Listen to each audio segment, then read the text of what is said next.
Okay, so today's lecture is kind of important, and I think it's particularly important for me to record it because I'll be talking about how to set up a Linux environment to do your homework assignment. Okay, it's not really difficult, but it's not really straightforward either. So that's what I'm going to do. The most important part, once again, is the concept. Why am I doing this step? Why am I doing that step? What is the significance of all of these things? For the most part, when I use a tool, or when I introduce tools in this classroom, okay, are you guys ready? Hello. Okay. So when I introduce tools, in this class, it's usually not because it is fancy or something that is, that I think, oh, this is great to have. Usually it's because it is essential. Okay. All right. So with that in mind, what I'll do is to do something with virtual machines. In fact, I'll do two things with virtual machines. I have a choice here. I can either reboot into Windows and then demonstrate under Windows how to get something done, or I can run a virtual machine running Windows, and then inside that virtual machine, I can run the other virtual machine, the nested virtual machine running Linux. So I'm going to try that approach first, just because it sounds kind of interesting, because now you have a virtual machine inside a virtual machine. I have done it before. I know it can be done, so it's not like this has not been done before. So need to look at backup drive. Everything is getting recorded, right now, so we can review all of this stuff later on.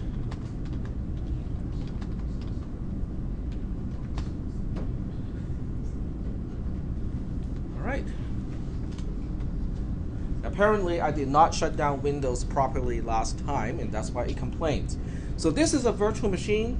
It's called QEmu. This is also the virtual machine that you will be using to do your homework. You don't have to install anything. Everything is pre-installed. It's just everything is in the zip file. You just have to unzip the file into a folder, and then inside the folder there will be like a few batch files for you guys to double-click. And if you double-click on, you have to pick the right one depending on the version of your Windows, and just double-click on the batch file will start up everything correctly. All right. So as you can see, I have Windows running inside a window. Okay, no pun intended, and everything is actually running inside Linux. So are there any questions about this at this point? Yep, go ahead. We're going to be running a Linux virtual machine, right? We are running a virtual machine that will be running Linux, yes. But your host environment, which is what your PC is actually running, can be Windows, can be Linux, can be Mac OS 10 too, although in Mac OS 10 it's a little bit harder to set it up. Well, isn't your virtual machine that's not Linux? No, is that Linux? The machine, the box itself is running Linux right now. Right, but we're installing, is our virtual machine... Yes, I'm going to run it inside the virtual Windows machine. So you're going to run a virtual machine inside a virtual machine? Yes, that's exactly what I'm going to do. Okay, it wants to restart. I'm going to do it later, okay? Okay, are there any other questions? In terms of concept, are there any questions about what a virtual machine is? No questions? Okay, all right. Yeah, question. Oh, yeah, go ahead. Is there any significant difference between a virtual machine and a dual partition in your resources? It is different. Okay, dual booting means you can only use one of the two operating systems at one time. A virtual machine treats a particular computer as if it is just an application program. So right now I have a Windows virtual machine running as if it is really just an application program inside Linux. Is that okay? All right. Any other questions before we move on? Okay, no other questions? All right, so what I'll do is I'm going to resize the screen of this particular virtual machine just so that we have more real estate and look at stuff a little bit easier this way. So I'm just going to bump it up to 1024 and apply it. And that's really nice because now, other than seeing QEmu at the top and also not seeing everything down here, otherwise this looks just like Windows running natively on a particular machine. Okay, and everything is still being recorded. Okay, that's the nice part about this whole setup is I'm still using the same tool for recording, even though I'm recording a Windows session at this time. Okay, so this is you using a PC, regular PC running Windows. You start up your favorite browser. I just use Firefox. You can use another browser if you want to. Doesn't really matter. And it's taking a long time to do it. There we go. All right. So we'll go ahead and restore. And I'm going to log in as a student. So this way, I will be seeing what you will be seeing.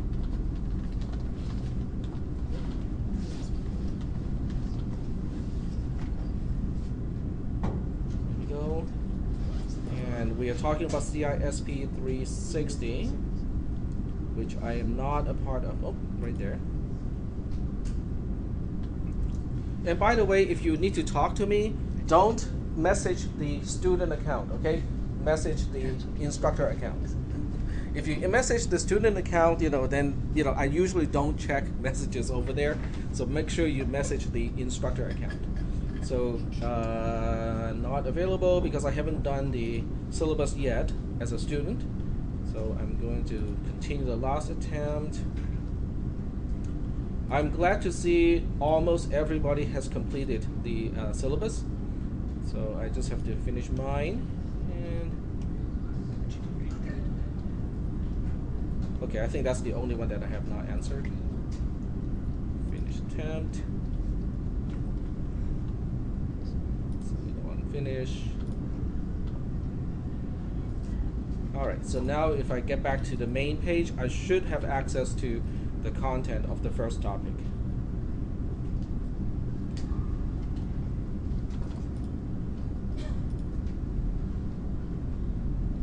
It is running a little bit slow because it is a virtual machine, and the virtual disk, in other words, the hard drive of the virtual machine, is nothing more than a regular file in the host operating system. So that's really the cool part is, if I want to back up this virtual machine, all I have to do is to back up one single file. Now, that file is 20 gigabytes, okay? It's not a small file, but nonetheless, it is really easy to back it up in case, I want to have a copy. Yep, go ahead. If you had the virtual machine on like a RAM drive, would that fix a lot of these problems? Then you need to have a pretty big RAM drive. Yeah. All right. So getting started is where we are at this point, and your homework assignment is this one: your lab activity, setting up a Linux environment for homework assignments. So I'm gonna just do it. I'm not gonna read the instructions, but I'll actually just go ahead and do what needs to be done. Okay. Click here. Okay, and this here is a hyperlink. And the hyperlink will bring you to, I probably shouldn't have opened a new window so I don't lose track of this one. So I'm going to right click and open as a new tab. So it will bring it to a Google Drive. And it has a problem with a preview because this file, which is a regular zip file, has a lot of content in it. And Google does not know how to deal with it. That's okay, because all I really need to do is to download it.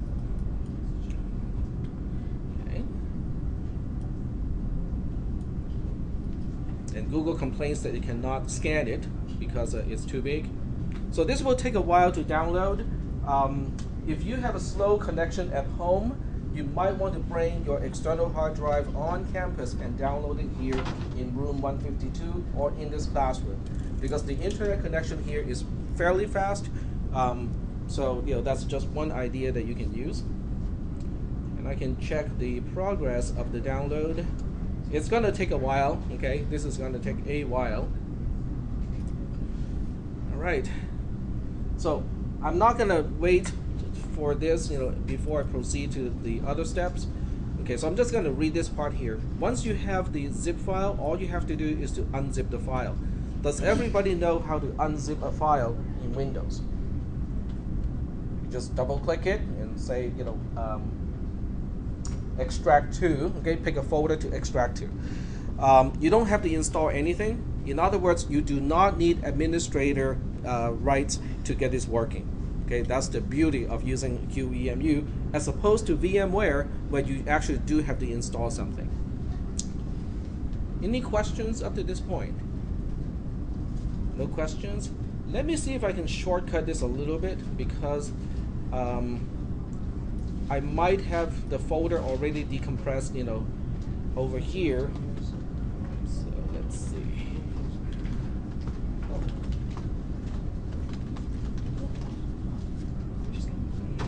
No, unfortunately, I do not have that here.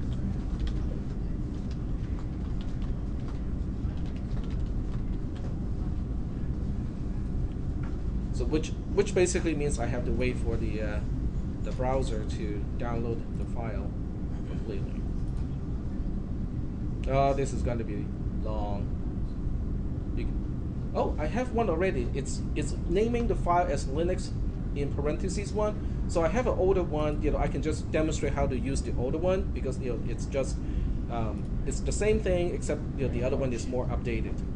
Okay, so yep, go ahead. Just for the amount of RAM it uses, is that internal to the virtual machine, or is that like a setting outside of it? How would you adjust it?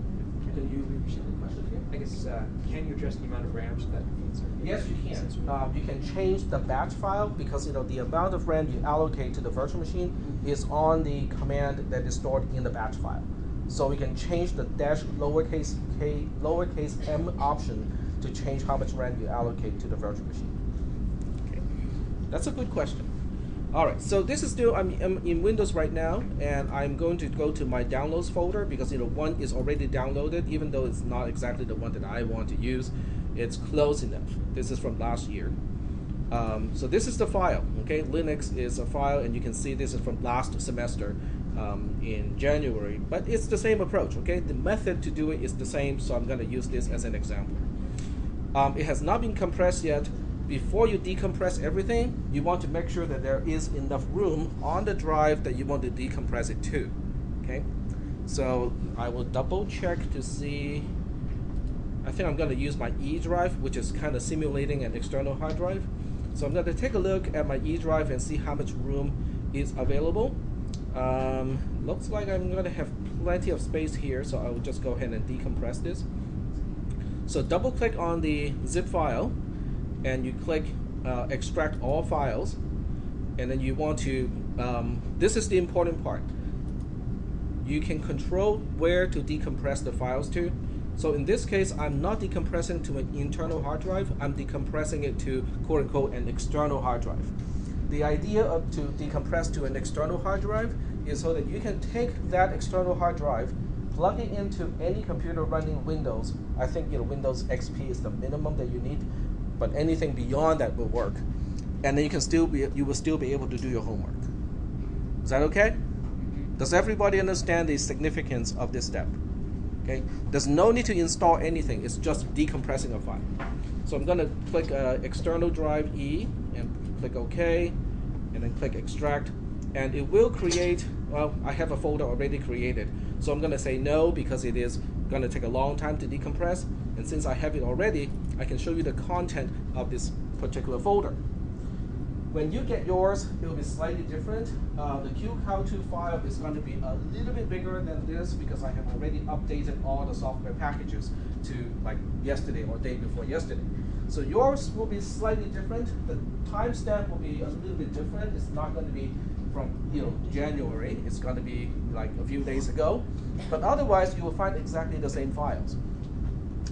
What you need to do next is to find out the version, or do you have a Windows, 32-bit Windows or 64-bit Windows? That's the only thing you have to find out. Because if you have a 64-bit window, you want to click Start 64. If you have a 32-bit window, you want to click Start 32. That's the only difference. Are there any questions? Are there any questions about how to find out? Yep, go ahead. Could you tell us how to check our operating system to see if it's Windows 32 or Windows? Absolutely. So you go to the Start button, and then I think you can right-click on Computer and click on Properties. And that screen should show you the version of your Windows. So in this case, I have Windows 7 Professional, and it's a 32-bit operating system. You can see right here, 32-bit. Is that okay? Does that answer your question? Okay. All right, so as I said, this is a 32-bit Windows, so I'm going to double-click on Start 32. And to address your question, if you want to change the amount of RAM allocated to the virtual machine, star32 is not an executable file. It is a batch file, which basically means it's just a regular text file with an extension of BAT. So you can change it if you want to, but if you're going to change the batch file, you might want to copy the original first before you make changes, just in case, right? Just in case you change something that is important, you will still have a copy of the original. So right-click on the batch file, click Edit, and it says it cannot be. Oh, is it about to run it? I thought I want to edit it. Okay, try again. Edit. The publisher cannot be verified. Are you sure you want to run it? I don't want to run it. I want to change it. Okay, there we go. See this lowercase m option here? I'm allocating 512 megabytes of RAM to the virtual machine. You don't need that much. 256 will work just fine because it's a very small virtual machine. We are only using the command line, so it's not going to take up a lot of space. So I'll just go ahead and demonstrate how to do this. Change 512 to 256. Make sure you save the file first and then get out of Notepad. And when I double click on this batch file, it's going to ask again, do I want to run it? Yes, go ahead and run it. So now I'm starting up a virtual machine inside another virtual machine. Now obviously this is going to run really, really slow because it's emulation on top of emulation. Think of this as an actor trying to pretend to be another actor in a movie. So you're double emulating something. But it still works, surprisingly.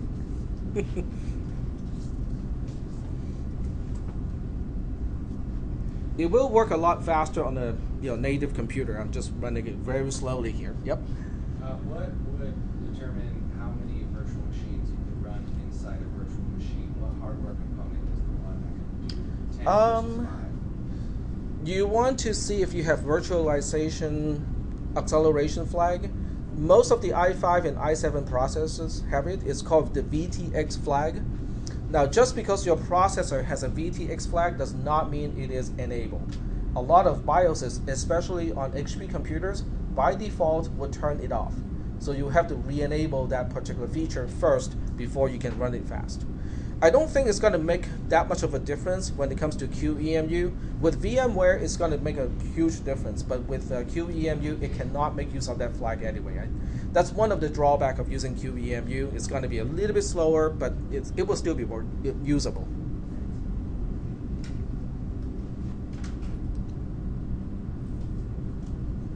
Did you guys see what just happened? Did it reboot it? No? Okay. I'm just gonna wait a little bit here.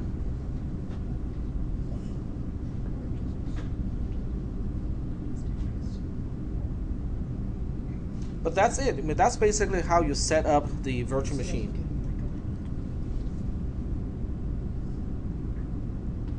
Are there any questions at this point? Go ahead. Yeah, I have a question, but it's for further on. Go ahead. It's about the login.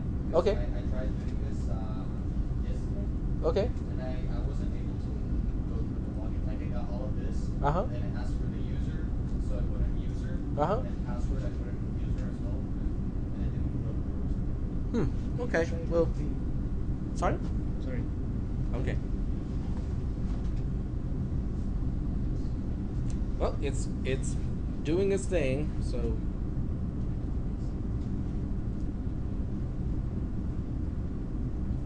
I promise it won't be this slow when you're running it on a computer. Okay, this is running on in an emulated, computer, and that's why it's kind of slow. Any other questions? I'm reading the article. It's saying for Windows 8, you're going to have to, even to install the virtual machine, you're going to have to enable it in the BIOS. I think QEmu is not going to be. That would not be the case with QEmu. Yeah, because it doesn't really make use of the hardware acceleration flag. So I think it bypasses enough hardware stuff that it won't be necessary. So You just unzip it and then double click the batch file.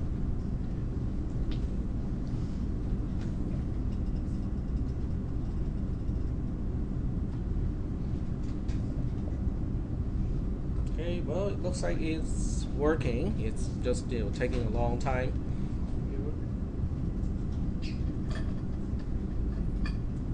Well, as it is working on this, I'm gonna go back to Linux and run the browser natively because that makes it go a lot faster.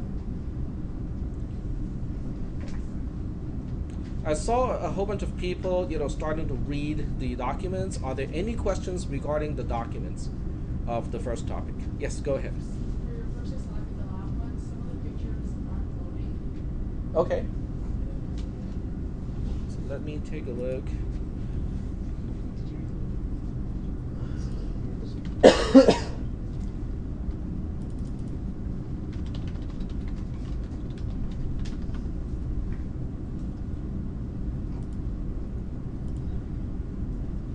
How many people store your passwords with your browser? I never do that because it's not because of security reasons, but if I do that, I will forget all of my passwords. So that's why I don't do it. So that forces me to have to type and remember my passwords. Alrighty, so let's see. That's the wrong class. The pictures are missing. Okay, that's the first comment. I just took a look a little bit earlier and they are not missing. So It's for question 4 and 5. oh, question 4 and 5? Okay. Yes, go ahead. Shoot us up the second sheet. Not yet. But that's a good reminder. I'm gonna pass it around now.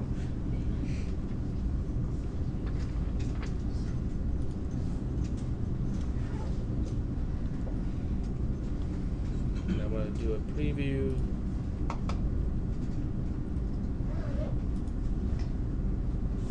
Question 4. Yep, you're right. It is missing the picture. I will take a look at it. Thank you. Okay, let's check our virtual machine. Oh, there you go. So it is actually working at this point. I'm going to try to sign in as user, and the user's password is user. And it does sign in. Maybe the new virtual machine is different, but I'm pretty sure I tried that too. I checked all of that stuff. Could you log in as root? Did you try to log in as root also? Root is the system administrator, and the password of root is beer, root beer. So give that a try, because if you can log in as root, you can reset the password of user. Okay. All right. So now we have a virtual machine running. I'm back to Windows, by the way. We have the virtual machine running. So now the question is, how do I get files into the virtual machine, and how do I get files out of the virtual machine? Okay. So we'll address the first question first. How do we get something into the virtual machine? So in order to demonstrate it without doing the homework assignment, this is what I will do. I'm just going to pick a particular file here. Let's say the README file.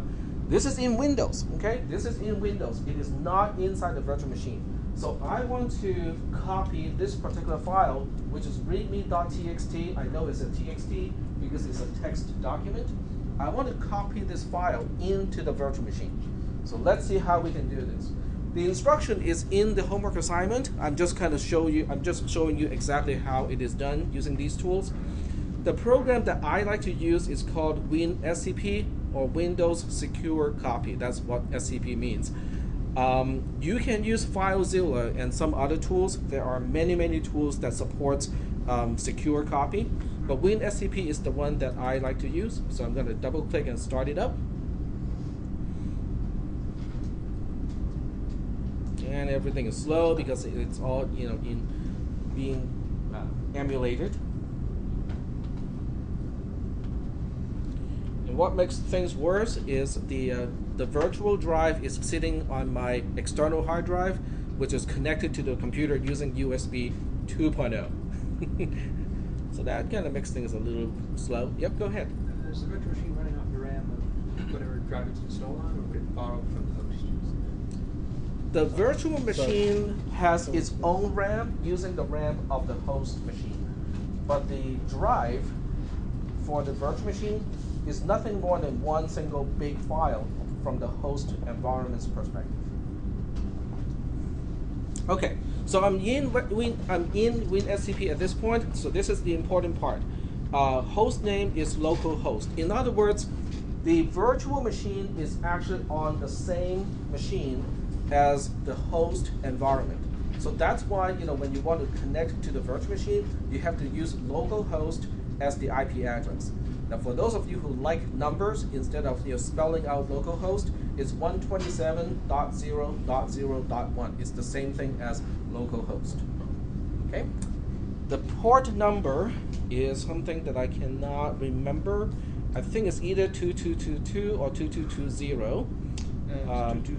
2200. 2200. Okay. 2200. That part can be changed. If you change the batch file, that can be changed too. Okay. So 2200 is the port number by default, and then the username is user, and the default password of user is also user in this case. If you want to use this a lot, you can save the profile, so next time you don't have to retype all of this stuff. It's not really that difficult. I'm not going to bother with saving it as a profile. So I'll go ahead and click login, and you should all see these messages as well. And if it is successful, it will come back with a box. Well, since this is not the first time I connect to this particular virtual machine, it doesn't give me a warning box. If this is the first time you connect to this virtual machine, it will give you a warning box. Okay. All right. So this is WinSCP up and running. On the left-hand side, we have files on the host in the host environment in Windows in this case. On the right-hand side, we have files in the virtual machine in Linux. Are we still doing okay so far? This is a file transfer application program.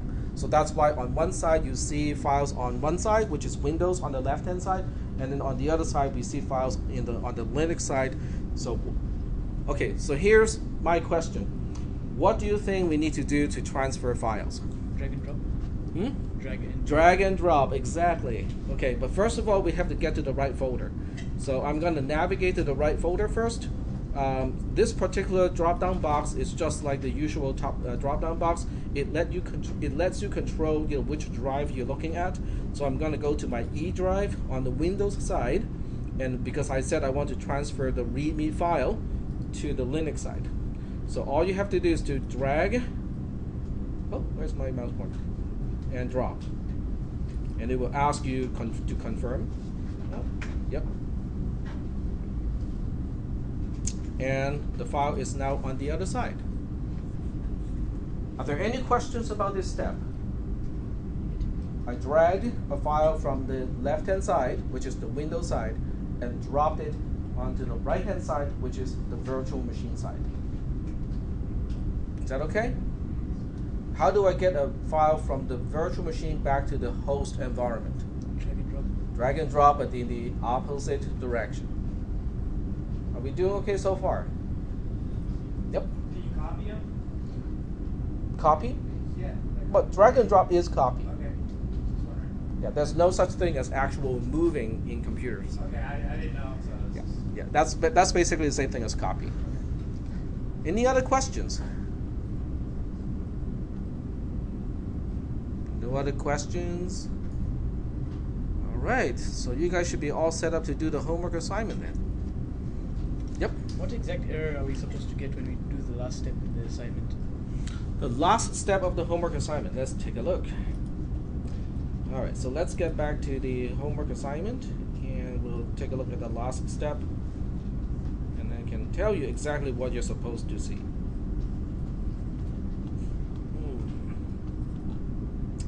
You mean this one? Yes. Okay. The last step involves moving a file from the virtual machine back onto the host environment and then upload it back to Moodle. That's how you turn in your homework assignment. Okay. Okay. So let me go back to the virtual machine first. Okay, so this is the virtual machine. This is the Windows virtual machine, which to you is the actual machine. And I will go to the Linux virtual machine inside here. Okay, now how do I double check and make sure that readme.txt is indeed copied into the user's home directory, which is something that I should have done in the previous step. Does anyone remember which command will tell you what files are in ls. a particular folder? ls, okay? So ls is the command. And sure enough, we do have readme.txt here. So that's the file that I have transferred from Windows into Linux. Is that okay so far? Okay, so your homework assignment will involve getting something done and creating a file. Now this is already done. It is called testdone.tar.gz, okay? So in order to turn in the homework assignment, I need this file, testdone.tar.gz, to be turned into Moodle. Which environment is running the browser, running Firefox? Is it running in Linux or is it running in Windows? Windows. It's running in Windows. So that means I need to use WinSCP to copy the file testdone.tar.gz into Windows first. Once that file is in Windows, then I can use Firefox, log into Moodle, and then use the upload interface to turn in the file. Are we doing okay so far with all these concepts? More or less? Okay so far? All right. Okay, so I'm just gonna finish this whole thing. I will just pretend that I have to turn in this file, and I will go back to the root directory of the E drive. So I'm gonna change that to the root directory right here. All right, so to copy a file from the virtual machine back into Windows is drag and drop, but it is from right to left this time. And now the file is on the Windows side. Once I have the file on the Windows side, I go back to the browser, okay, scroll all the way to the bottom of the homework assignment, and you can see add submission. This is how you turn in a file. Click add submission.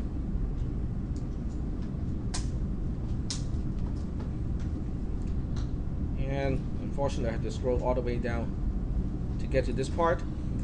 You can either drag or drop in Windows, or you can just click here and then specify that you want to upload an attachment to this particular homework. And that homework is, okay, let me just check to see if you guys are paying attention. Where did I save that file? Which drive was it on? It was on E drive, root folder, testdone.tar.gz. Okay, you click open. And that's not done yet, okay? Once you have selected which file to upload, you have to make sure that you hit or click upload this file. It won't take long.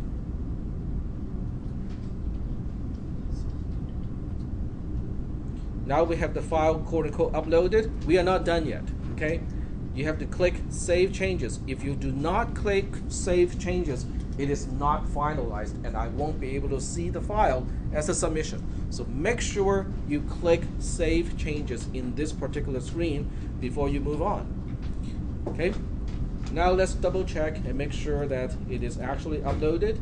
The confirmation that everything is done correctly is this little link here. This is a hyperlink. You can use this hyperlink to download the file back to yourself. Okay? And you can also see the date and also the time when it was uploaded, last modified.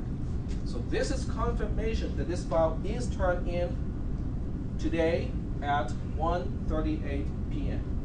If you don't see this screen, you may not have turned it in correctly, so you want to double check. Are there any questions? Go ahead. So the file that we need to turn in, is it something that we made? Yes. These steps will show you how to make that file. In fact, this particular command is the one command that you use to create that file. Yep, go ahead. I noticed when your end file is larger than mine. Does that mean I made a mistake, or Not necessarily. is the end file supposed to be smaller than the? Is it okay if it's smaller than the first file? It possibly can be. I mean, they may be compressed differently. Okay. Yeah. I'll show you mine. Okay. Are there any other questions? It can be smaller because I'm the log may be different, so that's why the size can be different. Yep. Okay. Are there any questions? Okay. So the bottom line is, you are not using the development machine as your desktop. So conceptually speaking, you have a PC running Windows. Okay, that's your PC, it's a laptop computer, something like that. And then your development platform, okay, I'm just going to say dev platform, is another computer. In other words, when you're developing a program, you are not using that particular computer. You're actually using a computer to connect to the computer that is actually hosting the software being developed. Why do you think this is significant? So you don't crash your main machine when you run crappy code. Okay, that can be one reason. Okay, well, think of Google employees. Okay, you're working on, I don't know, Gmail. Okay, so you're working on the next feature of Gmail. Do you think your PC, your laptop computer, has enough resources to host Gmail? Even a beta test server? Well, not if you need to use a virtual machine on a supercomputer. Right. So that's why, because a lot of times when you're developing software, the target program takes so much resource to run that a normal laptop computer simply does not have enough resources to do it. This also allows you to log in from different computers.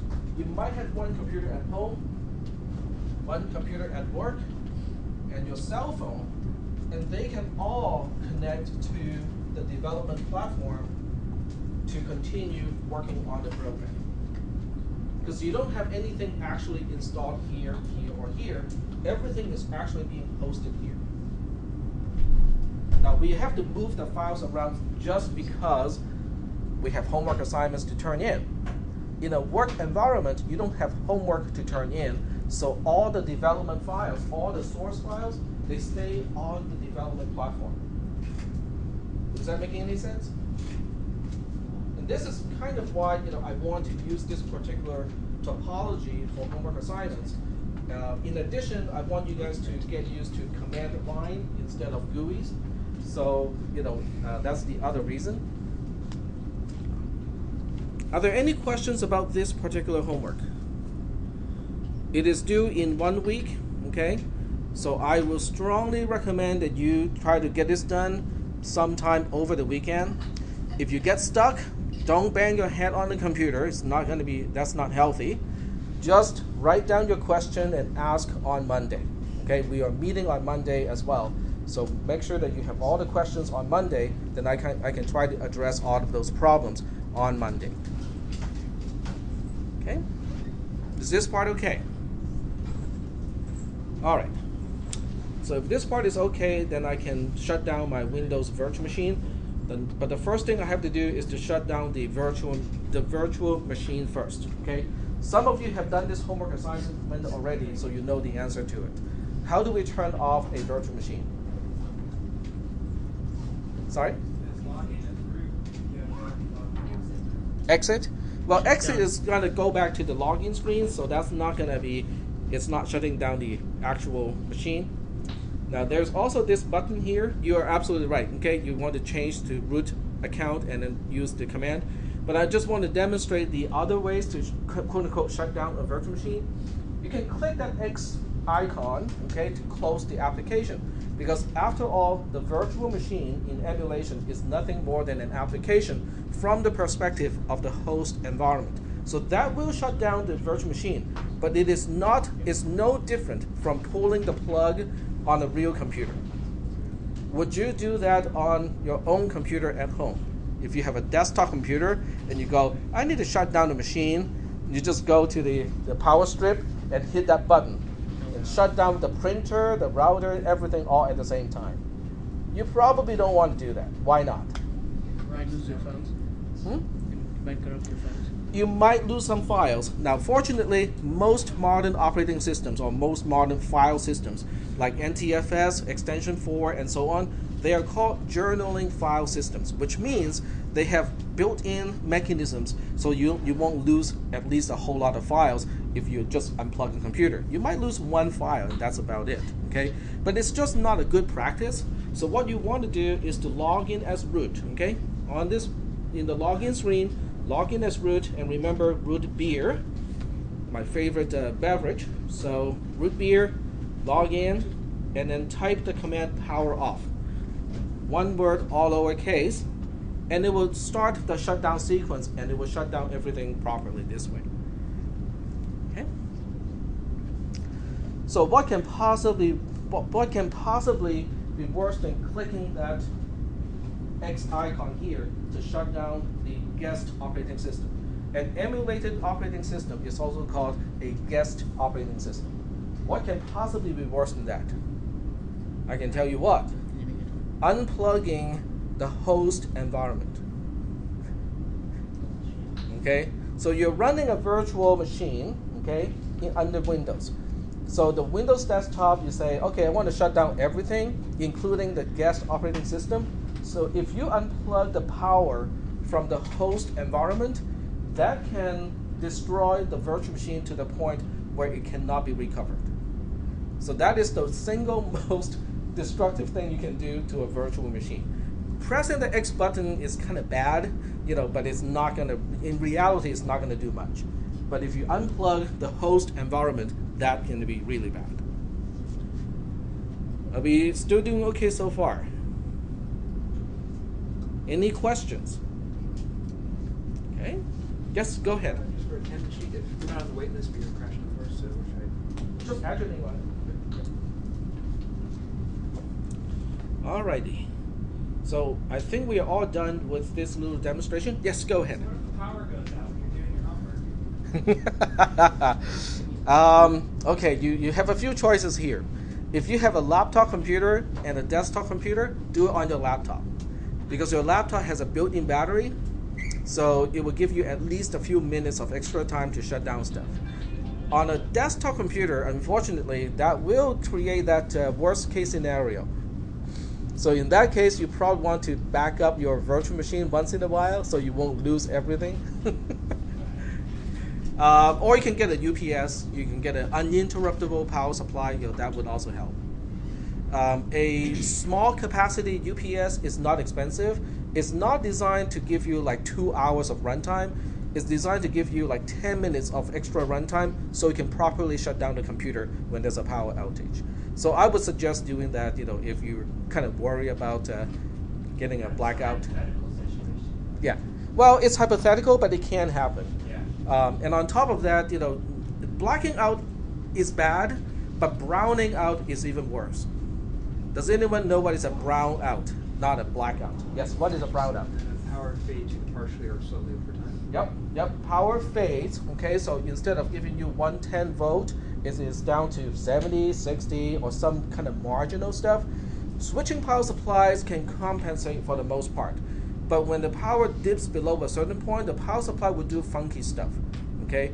And that can be really bad because it can actually, your computer may be slightly on and slightly off, and that's when, massive, corruption can happen to a hard drive. And the UPS can help with that situation as well. Because when power, dips below a certain point, the UPS kicks in and just say, okay, I'm just going to supply all the juice from battery at this point.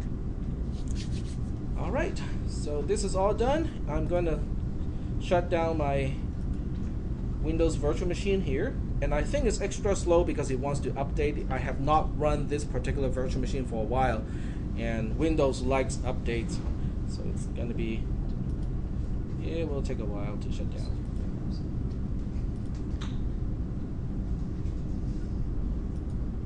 Close. There we go. say back to this is back to Linux. This is Firefox running in Linux. Any other questions?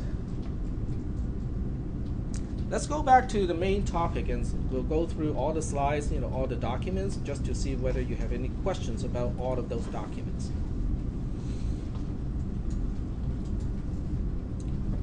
So here in getting started. Okay, this is the first document for you to read.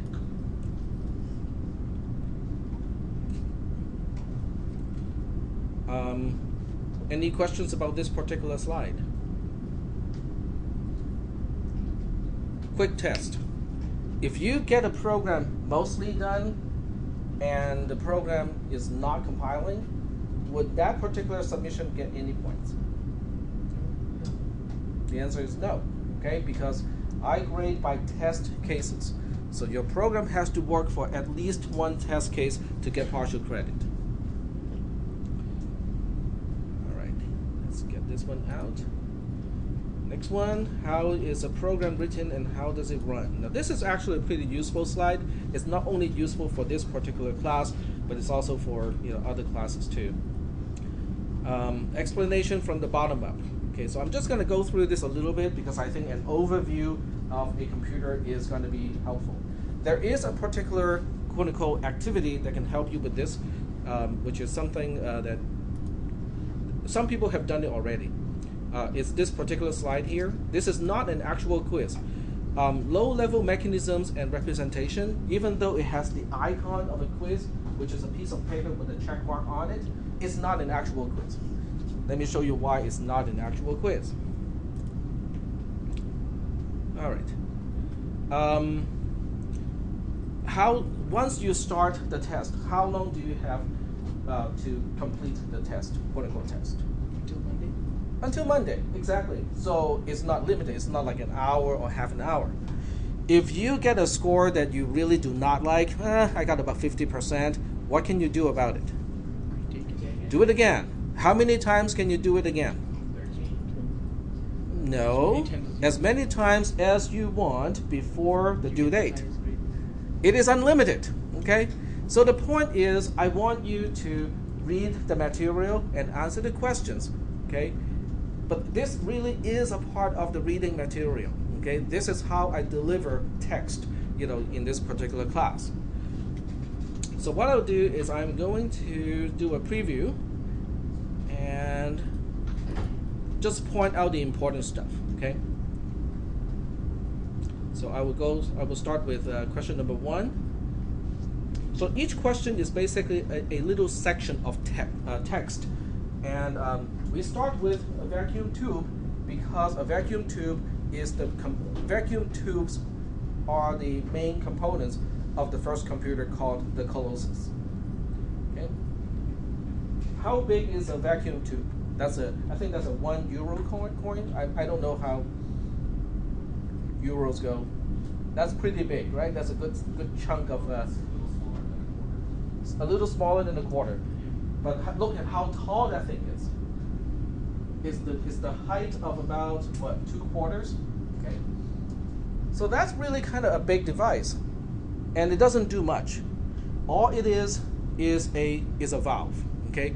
You can use a electrical signal to control whether another electrical signal gets to pass through or not. In other words, it's a switch. It's a relay. Okay? This is one single relay. Can you imagine a computer made out of just vacuum tubes? The size of that thing and also the power consumption of that thing is enormous. Okay? It is huge. It's enormous. That computer was the Colossus and also the ENIAC were the first computers.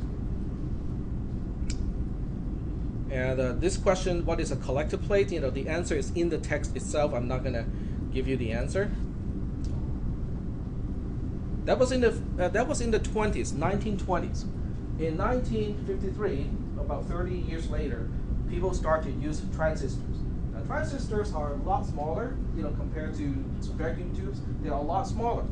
But functionally speaking, they are doing exactly the same thing. What is it? It's a switch. Okay? It's a valve, it's a switch.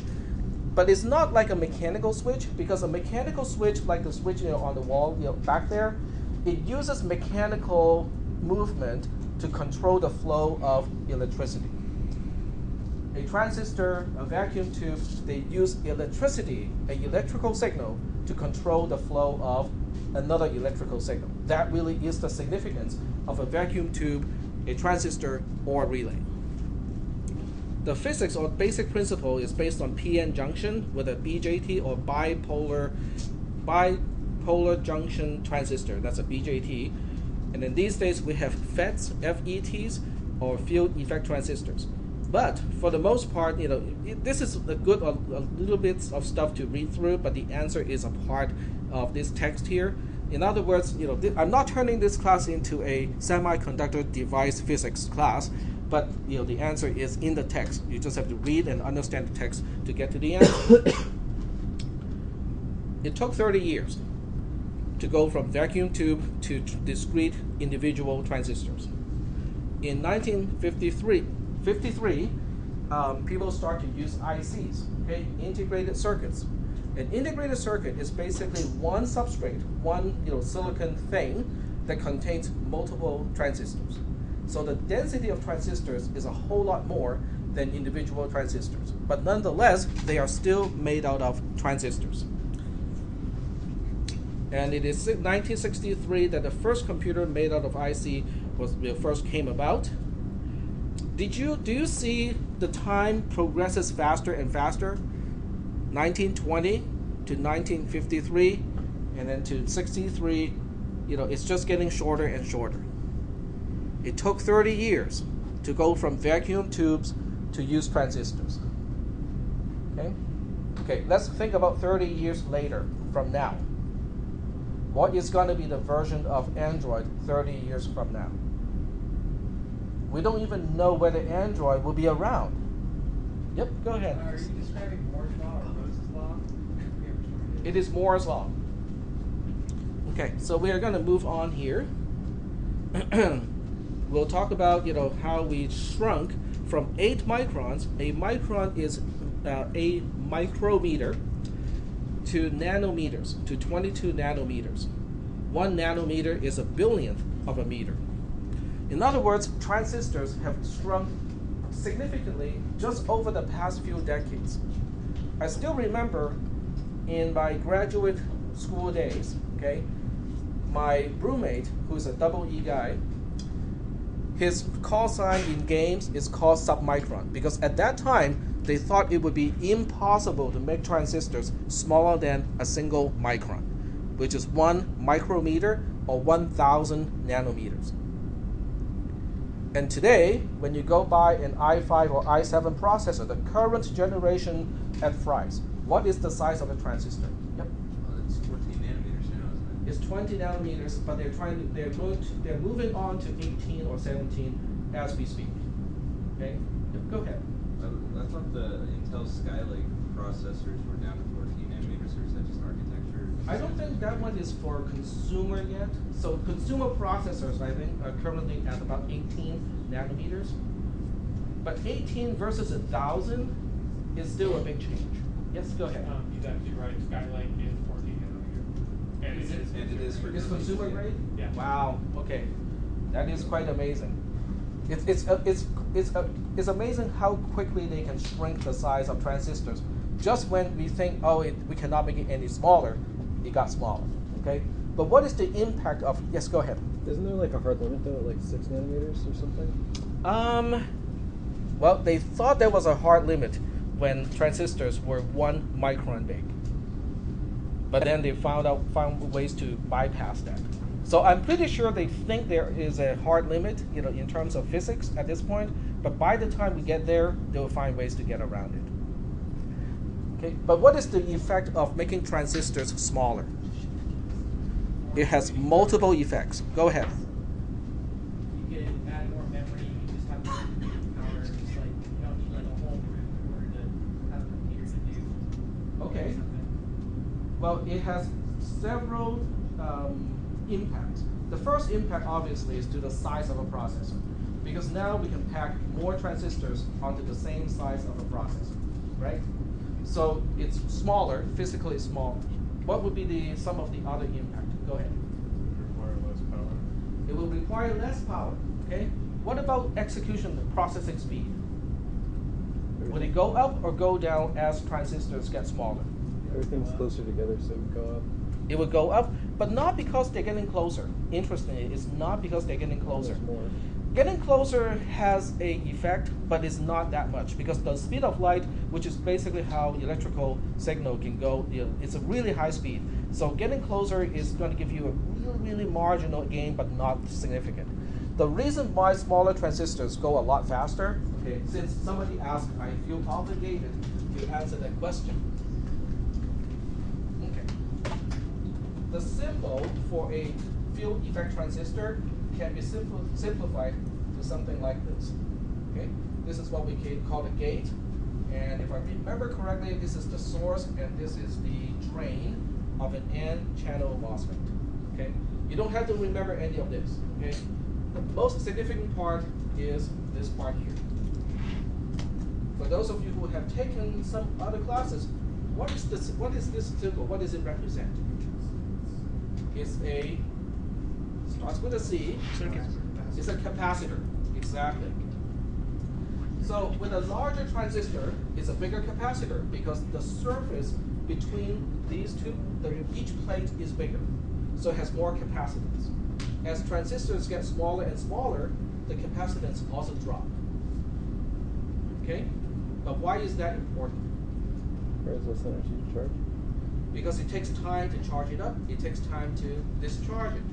As your computer works to process data, to do all kinds of stuff, these capacitors get charged and discharged at a very high rate. When the size of a transistor gets smaller, the capacitance is also getting smaller. So it won't take as much time to charge it up, it won't take as much time to discharge it. The other thing that also affects, that's a side effect of the size, has to do with the thickness of the oxide layer. Okay, because a transistor is also called a MOSFET. MOS stands for metal oxide. What is the S? Silicon. Okay, but the metal oxide acts as an insulator. When the insulation layer gets thinner and thinner, it becomes easier to. It requires less voltage, less charge to change the state of the other side. And that's why when you look at the voltage that you need to run a processor, what is the current trend? Is it going up or is it going down? How many people put your own PC together? Okay. So when you read the specification of your processor, how many volts does it take to run it? I want to say less. The trend is less. What is the current processor required? 100 and less for Intel's. 100 what? No. It has to be much less than that. 1 point something volt is the current generation. Okay, it used to be 5 volts, by the way. Okay, it used to be 5 volts, but over time it is dropping lower and lower and lower because the transistors are getting smaller, and then the oxide layer, which is the material between these two plates, is getting thinner and thinner. It does not take as much charge to have an effect on the transistor. Okay. So we'll move on and talk about Moore's law here. Moore's law states that for the same money, for the same resource, the computational power or resources you can purchase is going to double every 18 months. Doesn't sound very impressive on its own, right? Okay, well, for most of you, you're going to get a job, right? How long do you think you're going to stay in a job, or what is the length of your career? Okay, let's say you get a real full-time job when you're 25 or something like that, okay? And you retire at 60. That's a pretty early retirement, but we'll just make that assumption. 25 to 60, how many years are we talking about? 35 years, right? Okay. So we're looking at 35 years. We'll call it 36 because it's easier. It rounds better that way. So let's say you're going to work 36 years in industry. How many 18 months do we have in 36 years? divided by 1.5. Oh. Yeah. Come on. 18 months is 1.5 years, so you divide it by 1.5, so we get 24, okay? So there are 24 periods of 18 months in 36 years. All right, sounds about right, right? So by the time you retire, okay, if you compare the computer, the last computer that you use at work, when you retire, to the computer, the first computer that you use when you enter the industry, what is the performance difference? 24 times. 24 times? If it's only 24 times, I'm Two giving to up. the 24. I will have nothing to do with computer science anymore. 2 to the 24. It's a lot more than that. Because every 18 months, it is not just bumping up by 1, it is doubling. Okay, in 18 months, it doubles. In 36 months, it quadruples. In 48, another 18, 54. In 54 months, it's 8 times. Okay, so we are looking at 2 to the power of 24, which is a pretty big number. Okay, this is 8 billion something, by the way. Okay, so we are looking at a factor of 8 billion times. If you compare your last computer, the last computer you use at work, to the very first computer you use at work within the 36 year time span of your career, you're looking at a factor of 8 million. That is pretty impressive, okay? But then people say, well, but everything moves forward, okay? Cars and stuff like that. Okay, fine, let's take a look at cars.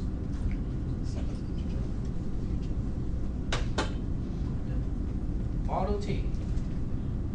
Okay, when did Ford come up with Model T, the first commercial pedestrian, consumer car? Early 1900s.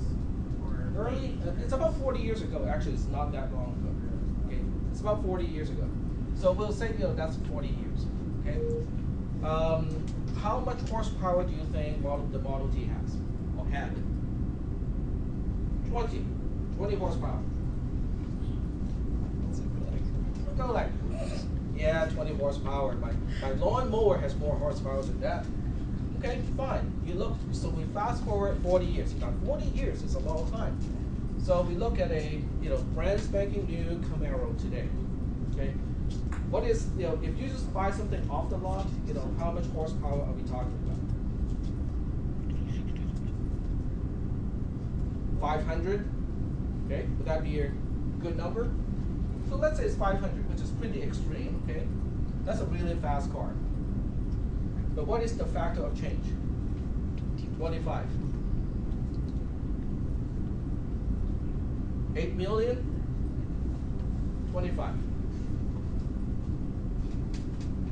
Do you see how computers are different from all other devices?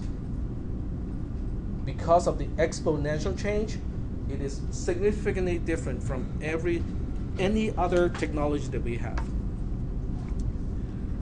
All right.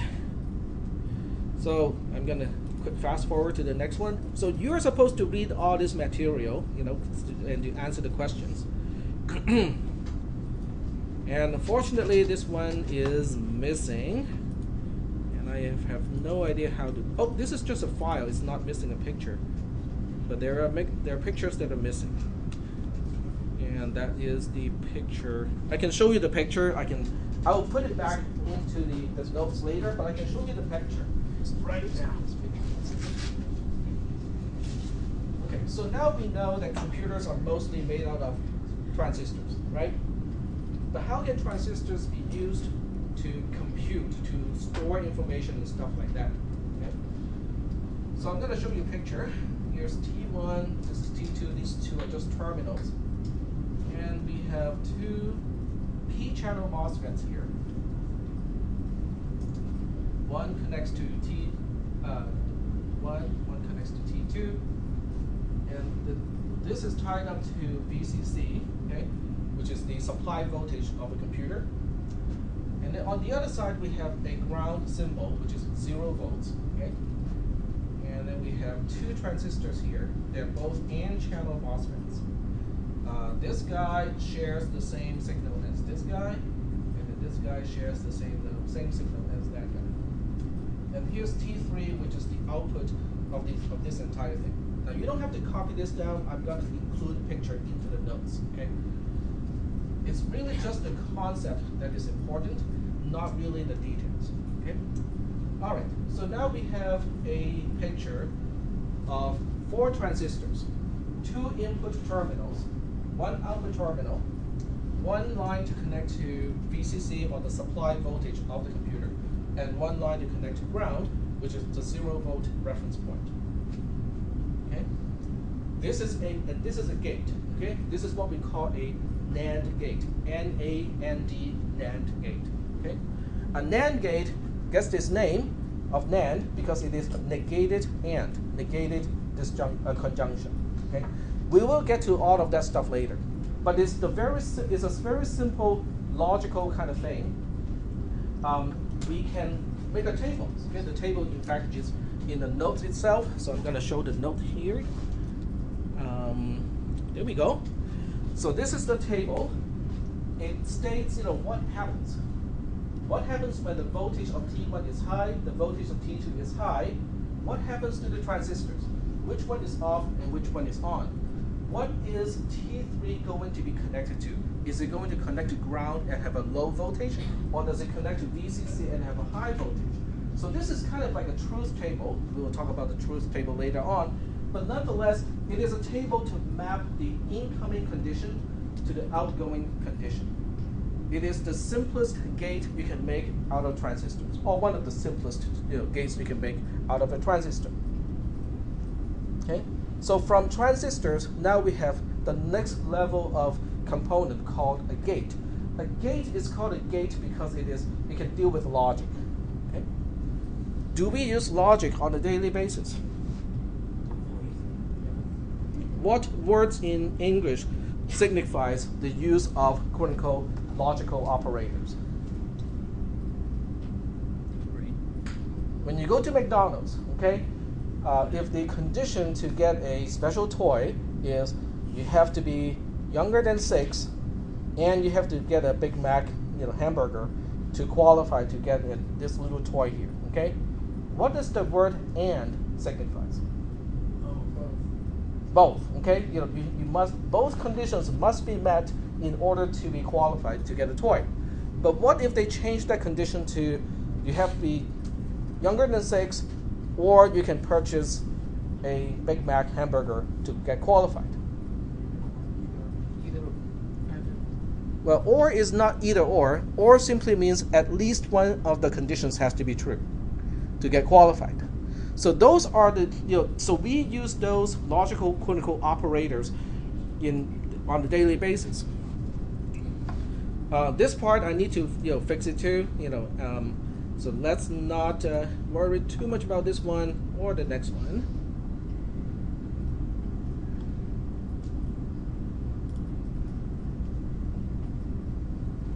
Okay, so we are moving on to. I'm missing a lot of the pictures. I have no idea why, but I'm gonna just look at this one here because this is an important concept. The happy face is an important concept. Okay, when people see this face, what do they get reminded of? Universally, smiling, happy, and so on and so forth, right? Okay, what is happy? H-A-P-P-Y. What is happy?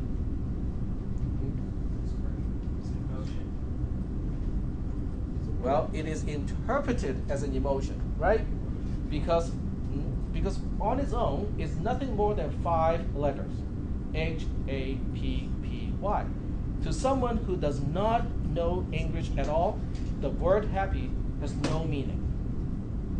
Okay? Well, let me test you on something else then.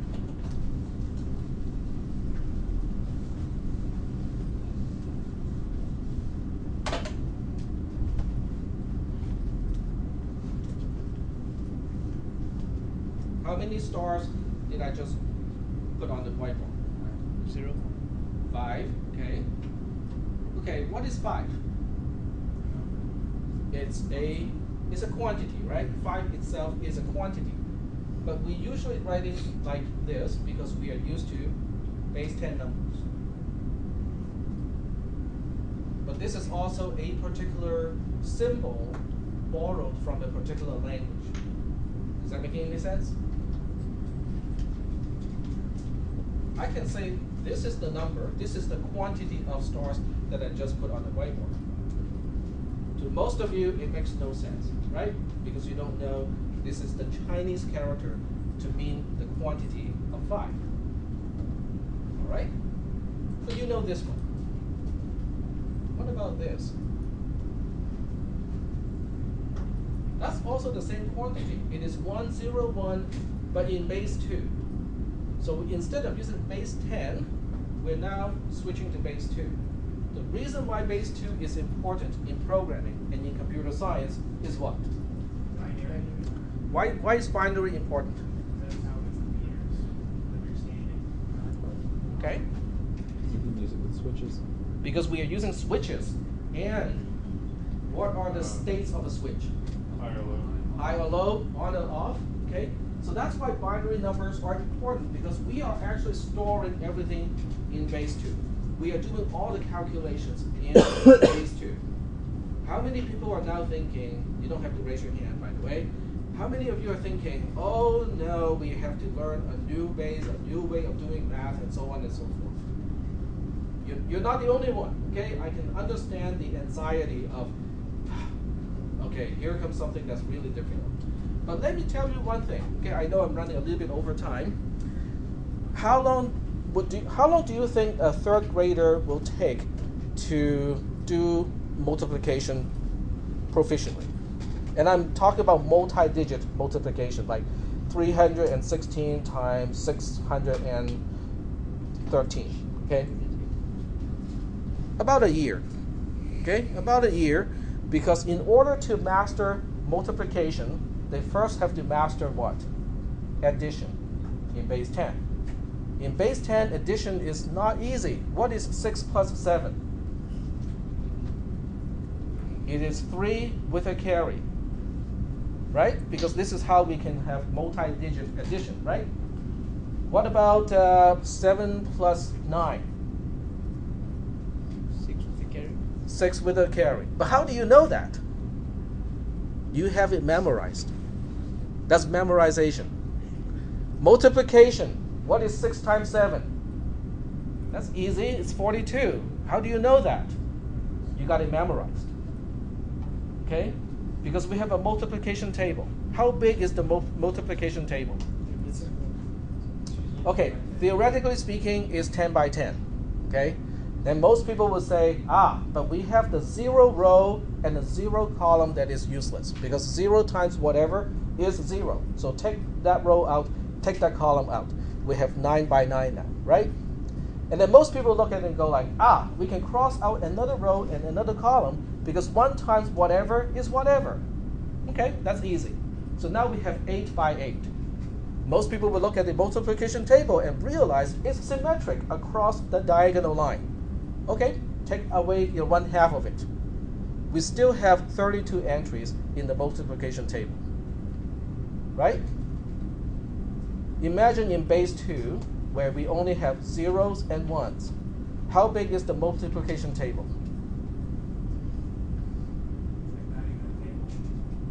It is a table, it's just a small table.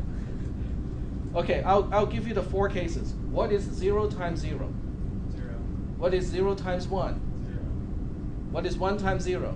0. What is 1 times 1? That's the whole multiplication table in base 2. Okay? What about addition and subtraction? What is 0 plus 1? What is 1 plus 0? 1 plus 0? 1. Yep. 0 plus 0. The only tricky one is what is 1 plus 1? Because it is 1 0 or 0 with a carry. That's the only one that is a little bit tricky. Subtraction, the same way. Okay? What is 0 minus 0? 0. 1 minus 0 is 1. 1 minus 1 is 0. The only one that is tricky is what is 0 minus 1? Well, since 0 does not have enough, I'm going to borrow. Once you borrow, you have 2. So 2 minus 1 is 1. So 0 minus 1 is 1 with a borrow. I'm done. I'm done with all the rules of addition, all the rules of subtraction, and all the rules of multiplication.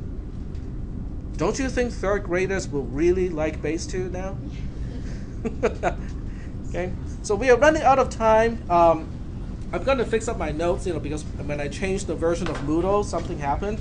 So I'm going to fix it up. And don't forget to keep reading the material. I'll give you the reading assignment, over the news forum, and continue to do the activities. Okay, and try to do the homework before we meet next time. So if you're stumped or get into some trouble, I can help you with that. And I need a roll sheet back. I didn't sign the roll sheet. Okay, you signed the roll sheet? I didn't. Oh, okay. So you need to sign on the roll sheet so I know that you were here. Do I need like a code? I'm not giving those out just yet. So go ahead and sign it. Because I'll just check with the dean and see if I can just add everything.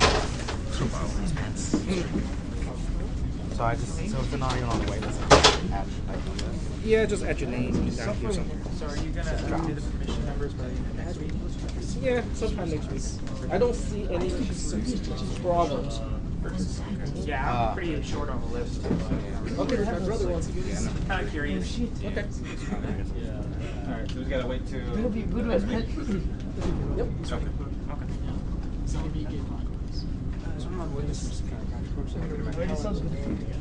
I think it's going to be pretty good.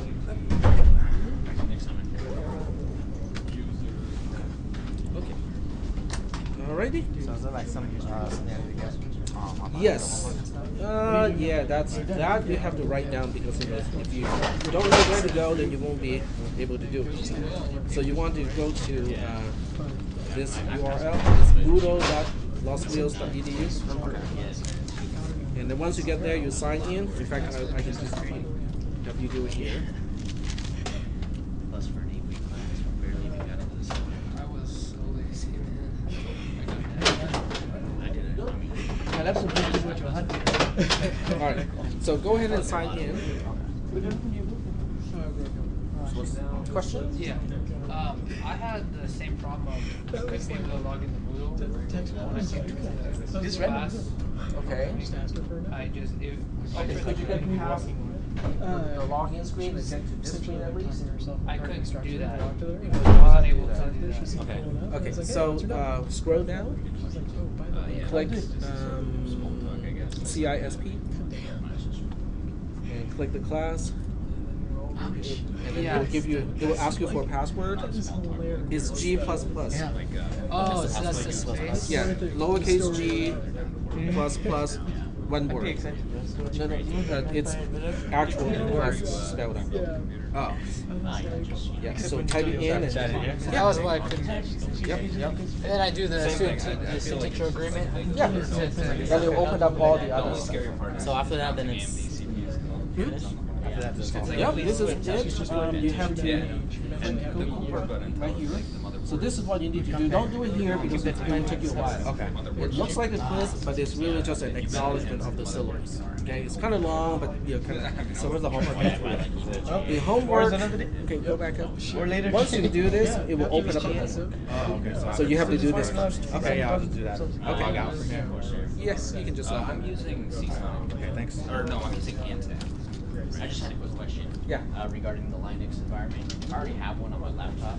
So I can set my laptop to so I can make the environment if you need me to. But No, you don't have to. Okay. If you're already using Linux natively, you can just use your native Linux environment. that's kind of what I thought. Yeah, this is really just an easy way for people who use Windows. They don't have to dual boot. They don't have to install anything. You just download the file, unzip it, double click on the icon, and they can get Linux up and running. Okay. Yep. So you're fine. Awesome. Thank you. Yeah, I was going to bring up the 14 nanometer Skylake thing. Okay. I think they're testing 10 nanometers right now. Wow. And consumer, the reason why it hasn't been updated is because Skylake just came out this month. Oh, So okay. 14 nanometers just got onto the market. And I think Intel rested okay. out because Well, they I'm don't gonna show package you it the in map and X86 or stuff, anything. you know, It's like, very one of the rooms. sort of new technology that they're, it has native support for DDR4 RAM now, so it's like brand new. But that's because they can pack more transistors on. Yes. So the separate, what used to be separate, like the North Bridge, the South Bridge, and stuff like that, used to be separate chips. They're now rolled back into the same chip. So that's the floating point unit for the longest time. That's a separate chip. I think I have what The up 386 until up until the 386 it's a separate Fortunately, I chip. have my own car and he lived like And 15 with the minutes 486, away. it's actually the same chip. So whatever. But Intel Friday is had a very manufacturing issue at the Fridays time, would not so be convenient many for of me the because chips it that takes me an rolled hour out and a of the half to get line here. had a If I flaw use the bus, on it the takes me an floating hour and a point half to side, get back. so they Someone has to decided pick me up to from just the use a Thomas laser campus to and take cut me home.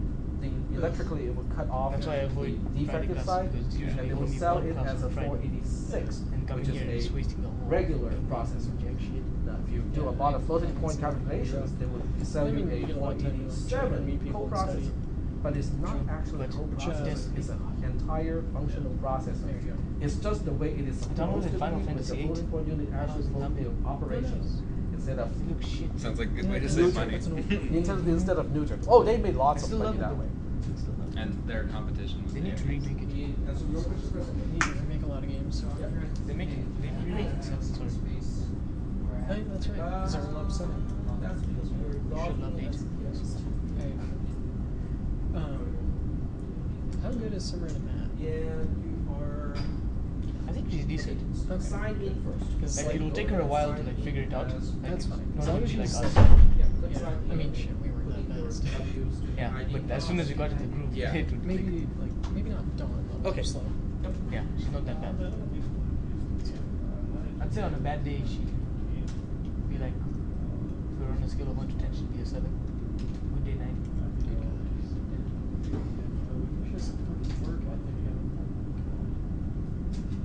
You want to copy from the virtual machine to Fast track. the Windows side.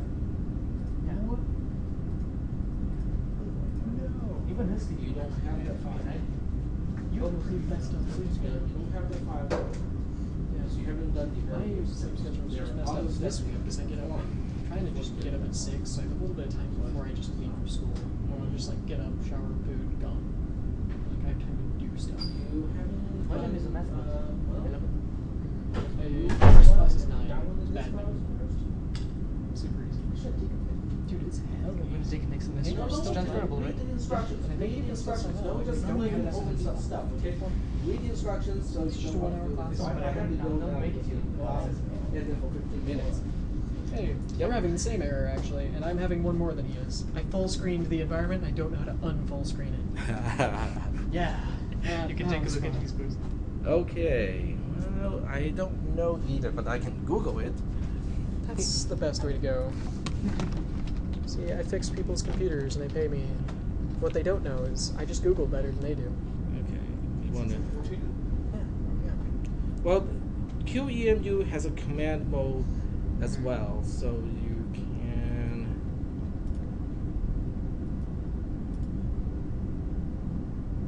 No, the third option is. How to maximize full screen view. Yeah, how do you undo it? The third link seems like the one to use. Key binding for full screen is Control Alt F. So. There you go. Aha! Okay, perfect. Now we can both solve the This other. is the error I'm getting after I plug in everything that in the instructions. Because, well, okay, read the quotes carefully. They're not single quotes. They're not regular quotes. They're back quotes. Oh God! Reading, you have to Okay. read that stuff carefully. Okay. Also, is there any way to make this scroll down because it cuts off what I'm typing in? I kind of have to guess. That has to do with Because I have a really weird resolution on this laptop. Like yeah, you 1360 do. by 760, I think. Okay, you might want to try hiding your toolbar. Okay, how do you hide your toolbar these days?